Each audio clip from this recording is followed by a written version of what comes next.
All right, on number 3, for most of my periods, 3rd, 4th, 6th, 7th, and 8th, y'all had a slightly different number 3 than first period did. So we're going to go through that process with a slightly different one than was in the first video. So if you look here, instead of it being parallel and going through the fact that there were alternate interior angles, we simply have it marked or shown that EF and HG are congruent.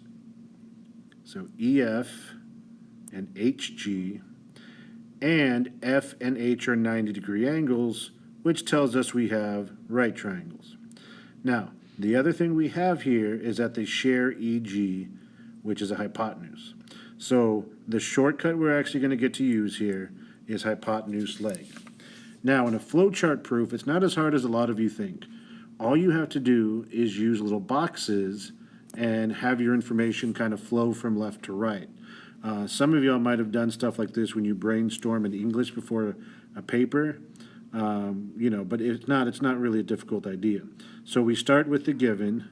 You can write EF is congruent to HG, put in a box, and underneath you write given.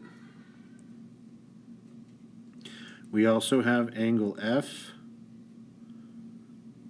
and angle H equal 90 degrees. That gives us the right angle given. And then what was the last thing we showed? We showed that EG was the hypotenuse on both and they were congruent to itself. So again, that's that reflexive idea we've talked a lot about, but you write that in a box. EG is congruent to EG. And you do have to write reflexive property because that's what's going on there. So then in a flow chart, just like in the 2-column proof, you have to make sure that you cover all the statements. So EG congruent to EG, that's the hypotenuse, and EF congruent to HG is the leg. So those three things, with this telling us we have 90-degree angles in a right triangle, lead us to the very answer. So this was a short one. So then we can say triangle EFG is congruent to triangle GHE